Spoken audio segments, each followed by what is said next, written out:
Raymond. Hello, everybody. It's a pleasure to be here as well. And thank you, Raymond, for inviting us and having us here with your customers. My name is Stephen Cavey. I'm co-founder and CEO of Ground Labs. Ground Labs is a global software vendor that helps organizations to understand where their critical assets are hiding across their infrastructure in terms of data. So we help organizations to discover, remediate, and control access to a wide variety of personal, sensitive, and critical data across on-premise and cloud platforms. And we can go into a little bit at the end if that's relevant. So it's great to be here. Thanks for having us. Thank you for that, Stephen. So Stephen is one of our key strategic partners, and as we go through this, I'll be able to talk about some use cases where he's complemented some of our existing customers and some of their challenges. So some of the common challenges we face are lack of data assurances, increased operational costs, and low resource and expertise. Okay. What we find with these common challenges, we have to take a specific approach to each one of them. So it's not one shoe fits all scenario. To each customer, it does vary. So as an example here, in the lack of data assurance, we find this means execs cannot trust or rely on the data they have in the organization to make informed decisions due to the poor quality of the data. Okay. When we talk about the second challenge, which is increased operation costs, we find that downstream users and services are slightly affected. So we might find some people are storing things more than they need to. When I say things, I'm referring to all types of data. They might store data longer than they need to, or data that could be identified as rot. When I say rot, I'm referring to redundant, obsolete, and trivial. The third challenge I would like to discuss today is lack of resources and expertise. We're finding that most organization businesses don't have the right tools or people in place to manage all their data issues. So this can become a big burden on the organization to achieve its strategy or meet its data security goals. Okay, thanks for that, Tina. Could we flick over to the next one, please? So we have a proven approach that we've come across with our customers who have had challenges in hybrid working. Some of the approaches we've taken and we believe are critical are defining policies and standards. So to abide by compliance, some of these policies need to be created. A lot of organizations already have this in place, but we find this get neglected over time, and these may need to be evolved over time, not changed, but evolved over time. As you're aware, compliance mandates are forever changing in this world. The next element we find that's really important is understanding your data security's life cycle. Why we say your data security is we find each organization in different vertical has a different data life cycle, really, and how they handle data, how it comes in the organization, and how they offset it. So to know where your data resides, its origin, the types of different stages of the life cycle, it is important to fully spend time on understanding what each business unit does. And we do find in each business unit, this data does vary to how they all handle it. So as an example, how marketing might treat their data and how execs might treat their data, they all vary. It's the same for finance and HR. Okay. The other element we find is prioritizing high-risk data. So if you understand your data's life cycle, it's easier for you to prioritize where the high-risk data is because you're drawing a better picture. Okay. The other element is addressing data risks, knowing the types of data you hold, ensuring that there is a need to know role-based access controls in place is very important. What you find is some contractors might leave an organization, come back a few years later into a different role, and they might be granted extra permissions. So again, reviewing entitlement reviews and need to know basis are really important. Okay. Stephen, is there anything you would like to add in this as one of our partners? Sure, I'm sure there's plenty that we could add, Raymond. But before, on the previous slide, you touched on lack of assurance, and then kind of layer on to many other topics here. But I think first and foremost, when we talk about lack of assurance, the biggest challenge that we see when we talk about data and lack of assurance is the fact that many organizations have established their security posture or their risk posture by basically following an assumptions-based approach in how they figure out where data is and what data they have. And so, the typical scenario would be that you would go through the organization and actually go and ask each different area of the business, hey, what data are we storing? Where are we collecting it? What do we do with it? And talk to us about your business process. And you'll get lots and lots of great answers across the business, and you'll even potentially put a really well thought out data map together in order to try and articulate how data flows through the organization, where it's stored, where it ends up.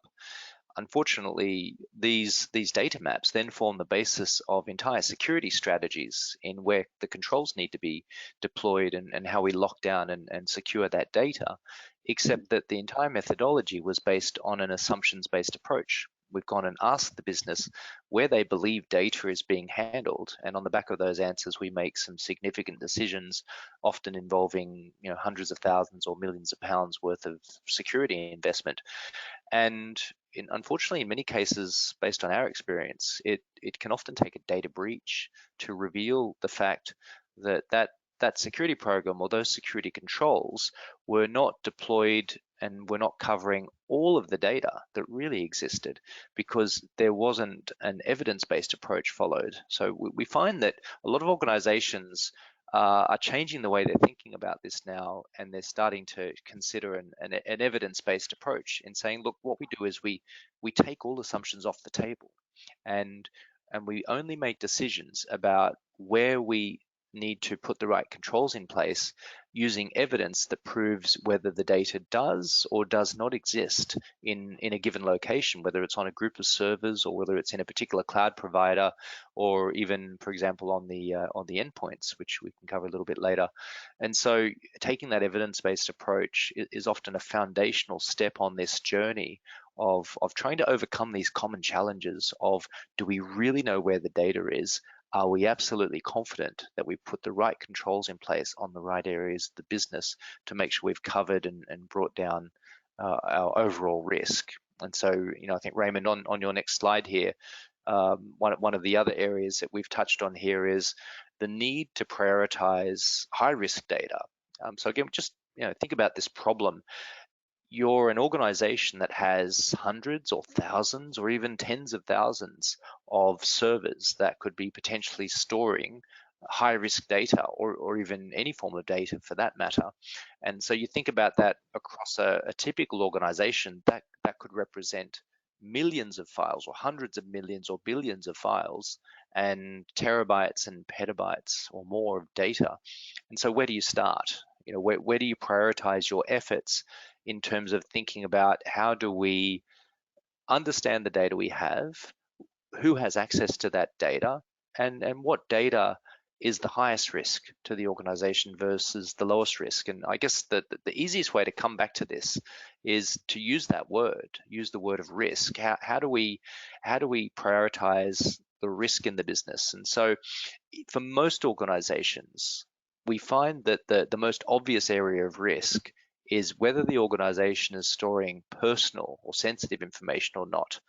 Because with the UK Data Protection Act of 2018 and the GDPR, and then more broadly around the world, all these other data protection laws that are coming into place, they're placing very, very strict guidelines and standards on what you as an organization must do if you do store that form of data.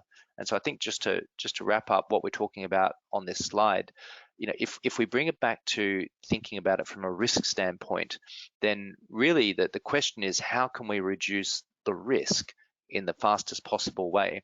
And so when we're approaching a data access governance project or a data awareness project or even a compliance-driven project, the best place to start is to understand what data you have that meets that risk profile, and focus on that first in order to lock it down, or even in many cases, look to eliminate that data. Raymond, you touched on rot before, redundant, obsolete, and trivial.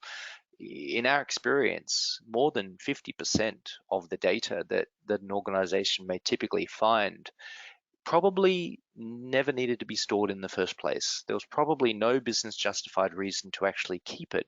But in an age where the amount of storage and quotas that we have, whether it's mailboxes, whether it's available storage on systems, we don't have the same limitations that we once had.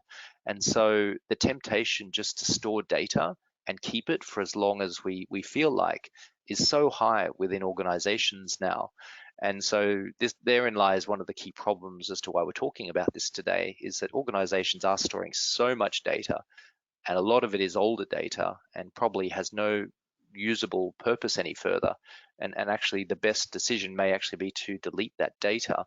And that way you're eliminating that risk completely, rather than having to think about what security controls need to be put around that data and what monitoring procedures and validation procedures need to exist. So, again, just coming back to a pragmatic and practical standpoint, often this is an overwhelming problem for a lot of organizations. The scope of data is so broad and so wide, and it covers so many different platforms, systems, on-premise, cloud, you name it. And so we need to start somewhere. And often the best place to start is thinking about what is that high risk data. And for many organizations, that often means personal, sensitive, confidential data that needs to be found.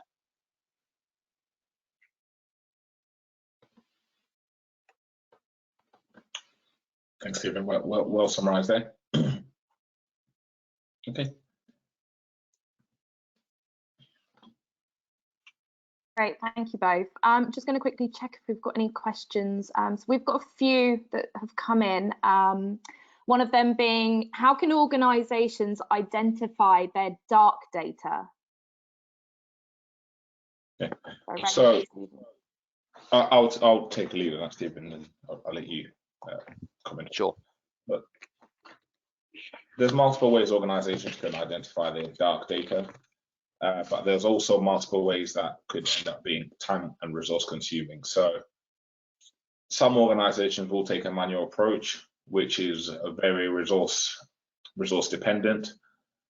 But there are other ways we can do it with the likes of our partner, Ground Labs. We're able to automate scans, these discovery scans. They'll go ahead and index the data you have at rest across your multiple platforms. They have a great coverage for that. They're able to work with you, understand where, for each organization we take a specific approach. So to identify the dark data, depending on the vertical you work in or what the nature of your business is, we should be able to automate this or schedule it to suit your business. So we can do it through a manual way or through a specialized tooling like Ground Labs. Comment on that, please. Absolutely, Raymond. I mean, look, just to get to the basic definition of dark data, it is, very much as the term describes, it's that data that you can't see, that is often forgotten and is hiding inside the organization. Often the dark data is what surprises people the most. We have endless stories. Probably an interesting story is a large e-commerce retailer that we worked with, and they're one of the main system administrators or database administrators went on vacation, went on holidays, and they left their laptop in the office connected to the network, which was good because it meant that the security team was able to go ahead and do a data discovery scan to look for dark data, sensitive data, confidential data on that system as part of their process, their audit process. And unfortunately, but fortunately, they discovered that there was a whole series of database backups from their main Oracle cluster that had been copied onto this laptop.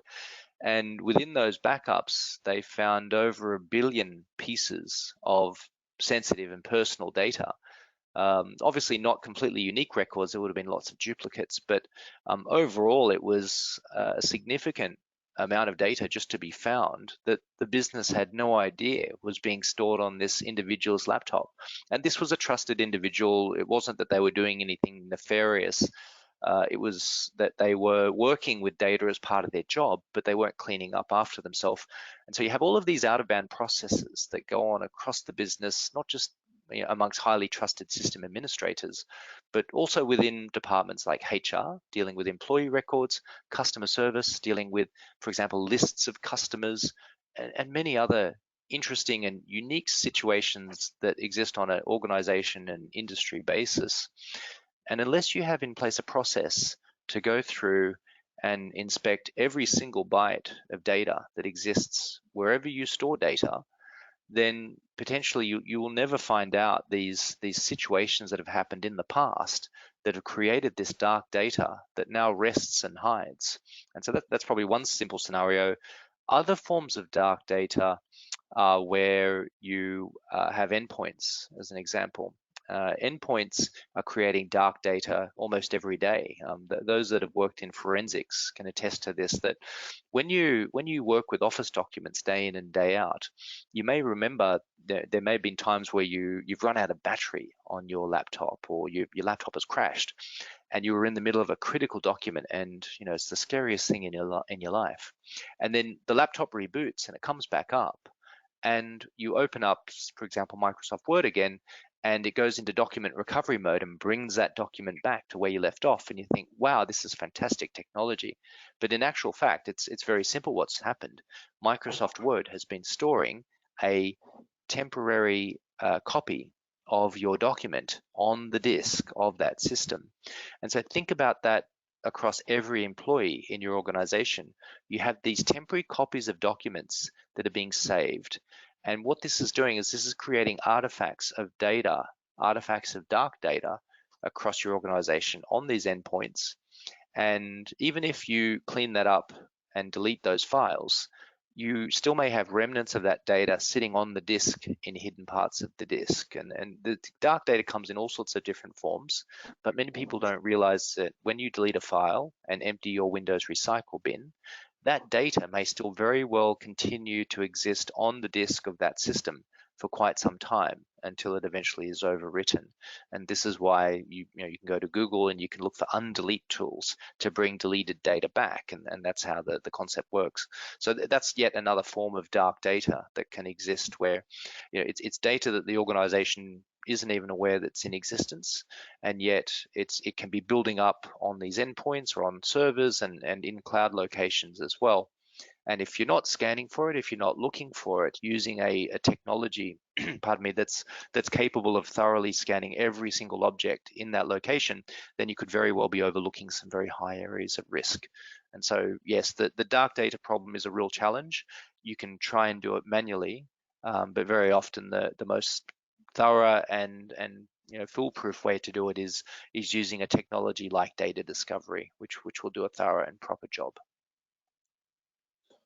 Thanks for that, Stephen. I'd like to add something to that. So at the moment, you hear a lot of people saying data is the new oil, but people forget that the more data you have, the more risk you have as an organization. I have a similar use case to that, where one of my insurance customers, basically, they had a file share for facilities. So as we were talking about before the webinar started, people coming back to the office, we've got new staff, etc. Images are being shared with facilities to know who it is. Facilities are storing it in a nice filing system. But IT, this is where this turns into dark data. IT don't think facilities store that sort of secure information. As we were running a scan, we found people's images, people's full names, and the sort of security questions associated with them. So the biggest concern with this data we found is that it had sort of open access to it. So anyone, each and everyone who knew about the share could get to it and access it and decide to do what they need to do with it. The worst part is this went back to the beginning of time. So it was outside its maximum retention period. Thank you for that. Do we have another question? Absolutely, and pardon me, sorry, Ray, I would say, yeah, and there are endless stories that both of us have seen in every scenario where it's thousands of records or millions of records that are being created in the business. And if you know, to the point we made before, if you're not looking for it, these processes, these out of band or even dark processes, if you want to call them that, could be going on outside of IT or security's view. And they could be very much creating very high levels of risk within the organization. And unfortunately, it's very often data that the organization doesn't know about that can be involved in a data breach. You know, organizations spend large sums of money investing in security products and implementing controls. However, if you haven't done that ground zero, that baseline establishment of, well, where are the assets that we actually need to be protecting, and using an evidence-based approach to do that, then we're using assumption, and therefore we may not be controlling or protecting everything that we should. So thank you. Great, thanks guys. So there's another question here. So with the increasing amount of data protection legislation worldwide, what are the biggest challenges that you've seen organizations face? One of the biggest challenges I've seen, it's going to sound repetitive, is lack of assurance.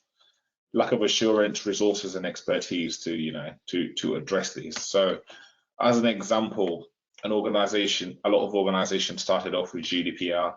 They put the correct controls in place, but things have already, a lot of processes in the business evolve. Some organizations that are global, they have different compliance mandates they have to abide by in different regions. So what we find is, by the time this filters through from the legal counsel down to the data governance or data security, we're finding the lack of assurance and resources to execute this is the biggest challenge we are facing. Stephen, do you have anything you'd like to add to that? Sure, just two things. One, to touch on the resources issue that you just mentioned there, Raymond. One of the key things, firstly, one of the biggest mistakes that organizations have made is to think of all of this as a project. A project is a great way to get the initiative going, and more importantly, to often get budget to get this initiative going. However, a key goal of the project is how you operationalize this, and a lot of organizations fail on that front, and they rely on, still, you know, they might be using good technology, but it hasn't been automated, and they haven't thought about how do we automate the ongoing process of looking across the business on a continual basis for any new data violations that continue to appear into the future. It's a little bit like, you know, I think of it like vacuuming your house. You know, you've cleaned your house, you've vacuumed it, it's all clear and all clean now. Does that mean we never need to do that again? You know, will it just stay clean forever all by itself? No. Same with an organization. New data is being created all the time, every day, in fact, probably every minute. And if we are not on the constant lookout for those new violations, then things will happen without us even realizing it. And so a key to this resource problem is not relying on your people to ensure that this procedure continues to happen. We need to automate the discovery of data on an ongoing basis, and then set it up in such a way that if violations do happen, we don't burden the security or the IT team with these alerts. We set it up to try and alert the stakeholders or the owners of that data. So put the problem back out into the business, the people who own the data, the people that created this data, and make them accountable for then reviewing these issues and cleaning it up. And I think that's a key strategy in helping to address the ongoing resource problem that everybody's dealing with at the moment. Great, guys. We've got a couple of minutes left. I think we've probably got a chance for one more question. So there's one here that says, if organizations must comply with new or updated data protection laws that prohibit data transfer outside a region or a specific country, how do they go about that? Okay, so I'll briefly touch on this. So unfortunately, you have to look at business processes. You have to look how these new data laws affect where you're currently storing your data, how you're currently interacting with it, and plan for that. Do a impact risk assessment. Okay, Stephen, is there anything you'd like to add to that?